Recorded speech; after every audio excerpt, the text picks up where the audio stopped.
नमस्कार दोस्तों, जब से मनरेगा का नाम बदला गया है तब से विपक्ष बीजेपी पर संसद से लेकर सड़क तक हमलावर है। विपक्ष कह रहा है कि गोडसे ने महात्मा गांधी जी को मारा था, लेकिन बीजेपी आज गांधी जी की आत्मा की हत्या कर रही है। अब इसी बात को लेकर एक बहस के दौरान सुप्रिया श्रीनेत ने, यानी कांग्रेस के प्रवक्ता सुप्रिया श्रीनेत ने लाइव डिबेट में गोडसे मुर्दाबाद के नारा लगा रही थी। तो सामने थे सुधांशु त्रिवेदी, उसके बाद क्या होगा आप लोग खुद ही देख लीजिए। मुझे नहीं पता सुधांशु जी को कुदाल या फावड़ा का अंतर पता है कि नहीं पता है, ग्रामीण इलाके से इनका क्या संबंध है मैं नहीं जानती, लेकिन मैं जरूर जानती हूँ क्योंकि मैं किसान की बेटी हूँ, मैं जानती हूँ, इसलिए मेरी बात सुनिए। अब आप थोड़ा ध्यान से सुनिएगा। 14% आय बढ़ी, असलियत यह 26% गरीबी कम हुई, रूरल इकोनॉमी अपने आप खड़ी हो गई, और असलियत यह है कि अगर कोरोना काल में मनरेगा ना होता तो गांव में लोग भूखमरी से मर जाते, संजीवनी साबित हुआ। असलियत यह भी है कि जब मनरेगा आया सितंबर 2005 में, तो 13 महीने सिविल सोसाइटी से, स्टेक होल्डर से, विपक्ष से विचार विमर्श करके यह कानून लाया गया। इन्होंने किससे विचार विमर्श किया, किससे बात की इन्होंने? क्योंकि इन्होंने नाम नहीं बदला है, इन्होंने स्कीम बदली है। मनरेगा का जो आधारभूत ढांचा है वो ये है कि ये काम की गारंटी देता है, रोजगार की। अगर आप किसी परिवार के एक सदस्य को 100 दिन का साल में रोजगार की गारंटी देता है, आपको एक फॉर्म भर के वो काम मिल जाएगा। अब क्या हो रहा है, क्योंकि इन्होंने 125 दिनों से शुरुआत करी, तो उसी की थोड़ी पहले कलई खोलती हूं। 125 दिन का काम मिलेगा, मनरेगा में 100 दिन का मिलता था। अब सुनिए, 2024-25 में इस सरकार ने औसतन मनरेगा के अंतर्गत 42 दिन का काम दिया। 50 दिन का काम दे नहीं पा रहे, बात 125 की कर रही है। यह है जुमला वीरों की सरकार। जैसे 2 करोड़ रोजगार आने वाले थे, जैसे आप सबके माता पिता के खाते में 15-15 लाख आ गए होंगे, हो सकता है आपके में भी आ गए हो, मुझे नहीं पता। फिर मनरेगा में क्या हुआ? मनरेगा एक स्कीम थी मांग के आधार पर। आप अगर ग्रामीण इलाके में रहते थे, आप काम मांग सकते थे, सेंट्रल गवर्नमेंट को आपको काम देना पड़ता था। कानून में तो यह तक निहित था कि अगर काम ना दे पाए तब भी उनको भुगतान करना पड़ता। अब सेंट्रल गवर्नमेंट तय करेगी कि किस राज्य को कितना काम मिलेगा, कितना वो काम कर सकते हैं। और असलियत एक ये भी है, ये पूरी तरह से बिल कहता है अगर आवंटित फंड खत्म तो काम खत्म। सबसे पहले तो गारंटी छीन ली। दूसरा, मनरेगा में 100% मजदूर का लेबर वो कहां से आता था? वो केंद्र सरकार से आता था, और लगभग 75-25 का डिवीजन होता था। सामग्री, जैसे मान लीजिए कोई सड़क बन रही है तो उसकी जो सामग्री है उसमें 75% केंद्र, 25% राज्य देता था। इसका मैं एक एग्जांपल देना चाहती हूं जिससे आपके ऑडियंस जल्दी से लास्ट जरूर समझें। 10,000 करोड़ रुपए का मान लीजिए काम हुआ, 7,000 करोड़ उसमें वेज बिल आया और 3,000 करोड़ की सामग्री आई। तो सेंट्रल को देने पड़ते थे 7,000 करोड़ पूरा वेज बिल, और 3,000 करोड़ में सेंट्रल गवर्नमेंट देती थी 2,250 करोड़, और स्टेट गवर्नमेंट देती थी 750 करोड़, क्योंकि स्टेट के आय के साधन लिमिटेड हैं। जितने भी सेस वगैरह रखते हैं वो सेंट्रल गवर्नमेंट रखती है। इस बिल के बाद क्या होगा? 10,000 का 60-40, 6,000 सेंट्रल गवर्नमेंट देगी, और पहले वो 9,250, और 4,000 स्टेट गवर्नमेंट देगी। 60:40 का पेमेंट है। 4,000 वर्सेस 750 करोड़। जवाब दीजिए, जल्दी से उसके बाद पैसा आएगा, इस बात का जवाब ये जरूर दे। स्टेप बाय स्टेप इन्होंने गांधी से शुरू किया था, इन्होंने कहा 3 के बाद चौथी गोली। गांधी जी से दिक्कत है आप लोग? नहीं, मैं जवाब देना चाहता हूं। लेकिन नाथूराम गोडसे का कोर्ट में दिया गया बयान है कि उसने 2 ही गोली मारी थी।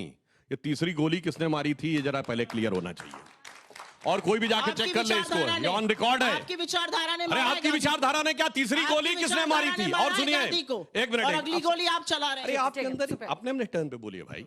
अब सुनिए, गांधी जी को गोली लगने के बाद 45 मिनट तक वो वहां रहे थे। आज बिरला मंदिर जहां से है और राम मनोहर लोहिया अस्पताल, जिसको वेलिंगटन हॉस्पिटल कहते थे, 45 मिनट क्यों नहीं गया कोई? क्यों चला रहे? पढ़े लिखे बच्चे, जर्नलिस्ट आपके अंदर इतना चिड़चिड़ापन क्यों है भाई? इतना बिलबिलत क्यों है? हर बात में बोलने लगती है बीच में। आप यहाँ पर व्हाट्सएप के फर्रे पढ़ने, व्हाट्सएप के फर्रे नहीं पढ़ रहा हूँ, फैक्ट के साथ बोल रहा हूँ। आप व्हाट्सएप के फर्रे पढ़ रहे हैं, व्हाट्सएप के फर्रे बोलने, उसके बाद व्हाट्सएप के फर्रे मत पढ़िए। यहाँ पर थोड़ी इन लोगों की रिस्पेक्ट करिए, पढ़े लिखे लोग हैं। हाँ, इसीलिए मैंने बोला, चैलेंज करके बोलता हूँ, अगर गलत बोला हो तो बताइएगा। और सुनिए, और मजे की बात, चौथी गोली भी चली थी। वहां पर 2 पत्रकार थे, एक द हिंदू का और एक न्यूयॉर्क टाइम्स का, उसने कहा 4 गोलियां चली थी। और मजे की बात, गांधी जी का पोस्टमार्टम क्यों नहीं हुआ? पता लगता ना कितनी गोली थी।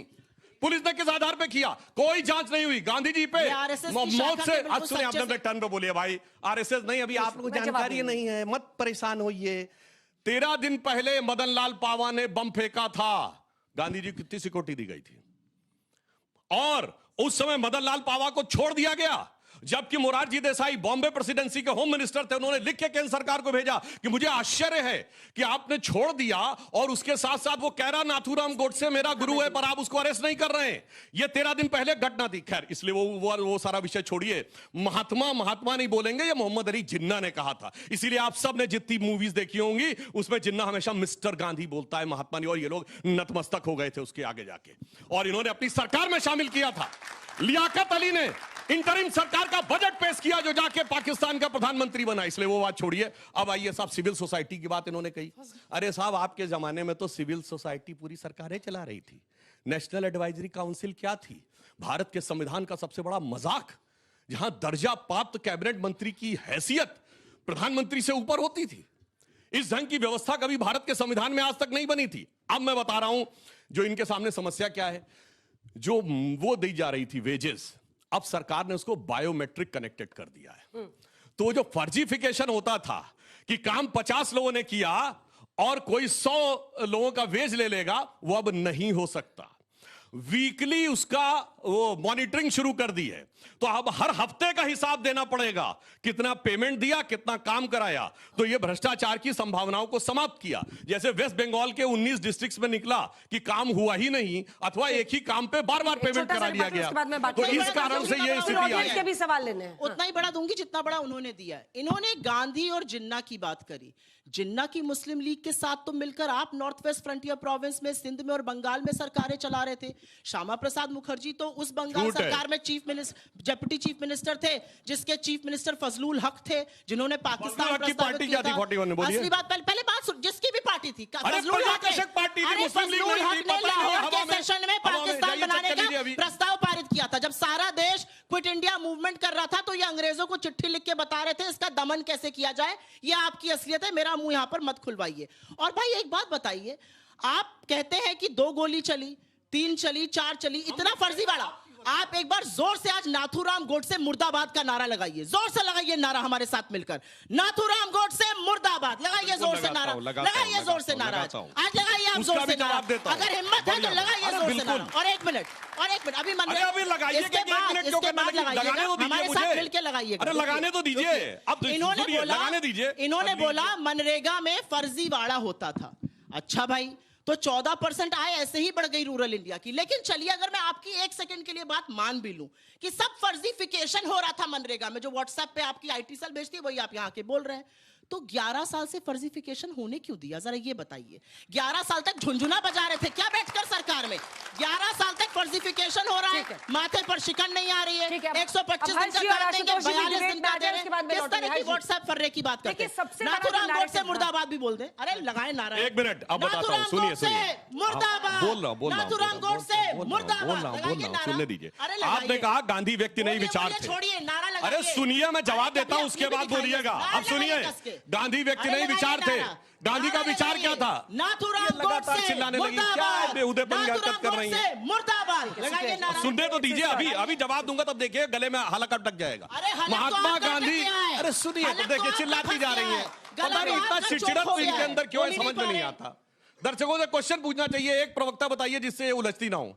बताइए, कौन बनेगा करोड़पति का? एक कोई सवाल बता दीजिए। इसलिए शांति से बात करिए। अब मैं बताता हूं, आप ही ने कहा व्हाट्सएप का फर्रा फेंकता। अरे व्हाट्सएप फर्रा नहीं, अभी बोल रहा हूं भाई। महात्मा गांधी व्यक्ति नहीं विचार थे। महात्मा गांधी का विचार क्या था? राजनीतिक दर्शन था राम राज्य। नित्य का भजन था रघुपति राघव राजा राम। आखिरी शब्द था हे राम। और एकमात्र नेता है जिनकी समाधि पे राम लिखा है। शरीर की हत्या नाथूराम गोडसे ने की। और जिस दिन आपने हलफनामा दिया कि राम थे नहीं, राम की समाधि पे लिखे को झूठा कर दिया। आत्मा की हत्या गांधी परिवार ने की। मैं शरीर के हत्यारे को मुर्दाबाद कहने को तैयार हूं। आपका ये गांधी की आत्मा का हत्यारा गांधी परिवार मुर्दाबाद, मैं बोलने को तैयार हूं। नाथूराम गोडसे मुर्दाबाद।